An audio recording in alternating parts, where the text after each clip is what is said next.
Good morning. It's chilly out here and the geese are squawking. They're beautiful. Last time I talked about triggers, emotional triggers. If you didn't see it and you're interested, I think it's on Friday, November 16th on my Facebook page.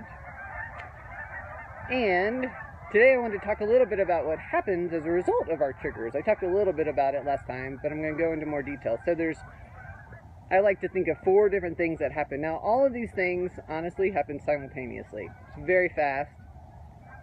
But breaking it up, for me, has been really helpful to look at it in kind of different sections.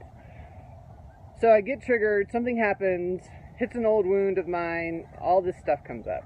The first thing that I notice are sensations. That's the S of shift. Sensations. And what I mean by that are the physiological changes that happen in the body. Could be tightness, tingling, some sort of sharp pain, maybe a heaviness, an emptiness. Different sensations, and people describe these very differently. For me, what I notice a lot is that my throat feels really tight. It's almost like it's shutting down. And when that happens, I'm noticing something's going on emotionally. So that's the first piece that happens. Something physiological changes. And you just want to notice it. You don't need to change it. You don't need to make judgments about it or anything like that. Just notice what's happening in my body and just scan your body. The second thing that happens is that I have a habitual reaction, which is the H in shift. I do something, pretty much the same thing, over and over again when this particular wound gets triggered. It might be I fight, so I get mad, I blame, I lash out at somebody. It might be that I flight, I run, I think, I'm out of here, this hurts, I don't want to deal with this anymore, get me the heck out of here.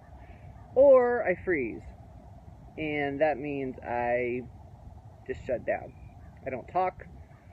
I can barely really process anything. I'm flooded with emotions usually, and my brain essentially stops working. I don't know what to say.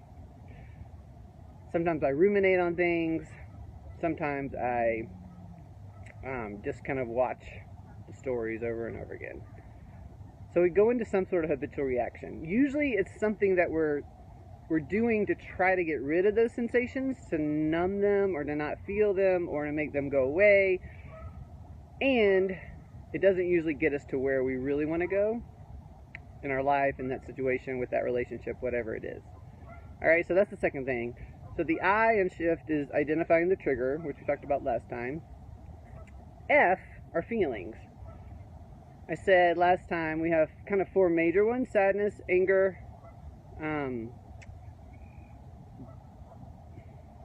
fear, and disgust. That's the 4th one. And there's levels of intensity for each one of those. There's a great website that another coach, Tracy Duez, told me about, called atlasofemotions.org. And it's interactive, and it really helps you to start opening up your vocabulary around emotions, because most of us are pretty limited. Alright, so one of those emotions happens, and it's good just to identify what it is. So that's that. And then T are thoughts. And there are 2 levels to thoughts. There are the stories that I am making up. So my story is this person did this because of blah, blah, blah, blah, blah. I have no idea really if that's true, but that's my story. And the beliefs that I have about myself are the deeper, more underlying pieces. So it's good to look at that. So those are the 4 things that happen: sensations, habitual reactions, feelings, thoughts, once you are triggered by something. So this week, or these few days, just notice that. What are these things for you, if you can? And then next time I'm going to talk about what do we start to do about it so that we can disrupt these patterns and do something different. Because the problem is when we get triggered and we do all these things over and over again, we stay stuck in these problems. We create the same problems. And while it would be great if we can do all this stuff in the real time, right? We get triggered and we can go through this process and to figure out a better choice. It's really hard to do. It takes a lot of practice, and that's sort of the goal. Because then what I can do is make a better choice and not keep putting myself in these situations. which is what I keep working on. It's going to be a lifelong practice, I'm sure. Anyway, give it a shot, see what you think, and I'll see you next time.